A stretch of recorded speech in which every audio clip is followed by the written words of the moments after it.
Hello friends, welcome back to our channel guys. നമ്മൾ കാണാൻ പോകുന്ന കസിൻസ് ആൻഡ് കല്യാണം എന്ന് പറഞ്ഞ മലയാളം വെബ് സീരീസിൻ്റെ എപ്പിസോഡ് 11 ഇതിന് മുമ്പുള്ള എപ്പിസോഡ് നിങ്ങൾ കണ്ടിട്ട് ഞാൻ ലിങ്ക് ഡിസ്ക്രിപ്ഷനിൽ കൊടുത്തിട്ടുണ്ട് ഗൈസ്. കാണാത്തവർ തീർച്ചയായും കാണേണ്ടതാണ്. അപ്പോൾ നമുക്ക് നേരെ വീട്ടിലേക്ക് പോകാം ഗൈസ്.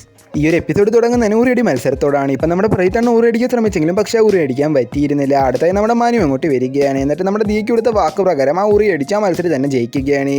എന്നിട്ട് ഇപ്പം നമ്മുടെ ദിയെ മനുവും കൂടെ ഒരു ഊഞ്ഞാലിൻ്റെ എടുത്തിട്ട് പോയി പഴയ അവരുടെ കാര്യങ്ങളെല്ലാം ആലോചിച്ചുകൊണ്ടിരിക്കുകയാണ്. ആ ഒരു സമയത്തേക്ക് അവിടേക്ക് നമ്മുടെ ചന്തുവും ബാക്കിയുള്ള കസിൻസ് എല്ലാം വന്ന് നിങ്ങൾ എന്താണ് ചിന്തിക്കുന്നത് ചോദിക്കുകയാണ്. എന്നിട്ട് അവരെല്ലാവരും കൂടി ഇരുന്നൊരു ഗ്രൂപ്പ് ഫോട്ടോയും മേടിക്കുകയാണ് ഗൈസ്. അടുത്ത സിനി കാണിക്കുന്ന നമ്മുടെ അനൂപണ്ണം കൂട്ടുകാരനായ ഫൈസലിനെയും കൂട്ടി ആ ഒരു കല്യാണം വീട്ടിലോട്ട് വരികയാണ്. എന്നിട്ട് ഫൈസലിനെ പ്രജിത്തണ്ണനെ പരിചയപ്പെടുത്തുകയാണ്. ആക്ച്വലി ഫൈസൽ ഒരു സ്റ്റാർ സിംഗർ കണ്ടസ്റ്റൻ്റ് ആയിരുന്നു. ഇപ്പം നമ്മുടെ ഫൈസലിനെ കണ്ട ഉടനെ തന്നെ മേഘ ഓടി വന്ന് ഞാനൊരു ബിഗ് ഫാനാണെന്നും പറഞ്ഞ സെൽഫിയൊക്കെ എടുക്കുകയാണ്. ഇതൊന്നും ഇഷ്ടപ്പെടാത്ത പ്രജിത്തണ്ണനും അവർ തമ്മിലുള്ള ഫോട്ടോ ഇപ്പോൾ അവരെ മാമനെ കൊണ്ടേ കാണിക്കുകയാണ്. മാമനും ആ ഒരു ഫോട്ടോ കണ്ട് അവരെ ബന്ധുക്കാരുടെ അടുത്ത് മേഘയെക്കുറിച്ച് കുറ്റം പറയുകയാണ്. ഇതറിഞ്ഞ മേഘയും വിഷമിച്ചിരിക്കുകയാണ്. ഇങ്ങനെ ഇരിക്കുന്നത് കണ്ട നമ്മുടെ ദിയയും പറയുകയാണ്, നീ ഒരാളെടുത്ത് സെൽഫി എടുത്തുകൊണ്ടല്ലേ ഇത്രയും പ്രശ്നമായി, നീ വീട്ടിലുള്ള എല്ലാവരുടെ അടുത്തും കൂടെ സെൽഫി എടുക്കാൻ പറയുകയാണ്.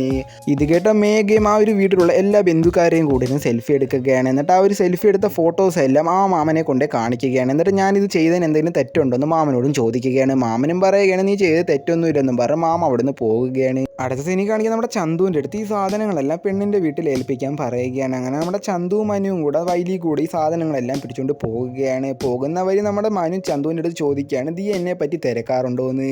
ഇത് കേട്ട ചന്തുവും പറയുകയാണ്, നിന്നെ പറ്റി ഇതുവരെ അവൾ എൻ്റെ അടുത്ത് ചോദിച്ചിട്ടില്ലെന്ന് പറയുകയാണ്. അങ്ങനെ ഞാൻ പോയിക്കൊണ്ടിരിക്കുന്ന സമയത്ത് പെട്ടെന്ന് നമ്മുടെ മനു ചന്തുവിനോട് പറയുകയാണ്, എനിക്ക് ഇവിടുന്ന് മെഡിക്കൽ സ്റ്റോറിൽ നിന്ന് ഒരു മരുന്ന് മേടിക്കാനുണ്ട്, നീ ഈ സാധനം കൊണ്ട് പോകാൻ പറയുകയാണ്.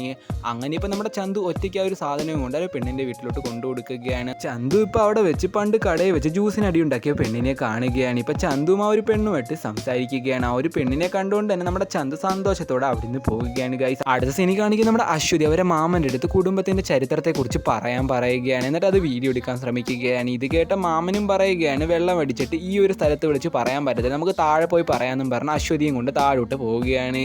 താഴെ അവരെ ബന്ധുക്കാരെ എല്ലാം മുമ്പ് വെച്ച് സ്വത്തിനെ കുറിച്ച് അടി ഉണ്ടാക്കുകയാണ്. ആ ഒരു ദേഷ്യത്തിൽ മാമൻ ആ ഒരു കുപ്പി ഗ്ലാസ് എടുത്ത് തറയിലോട്ട് എറിയുകയാണ്. അങ്ങനെ ആ ഗ്ലാസിൻ്റെ ചില്ലും നമ്മുടെ സംസ്കൃതിയുടെ കാരി കൊണ്ട് മുറിയുകയാണ് ഗൈസ്. അതോടുകൂടി ഒരു എപ്പിസോഡും അവസാനിക്കുകയാണ്.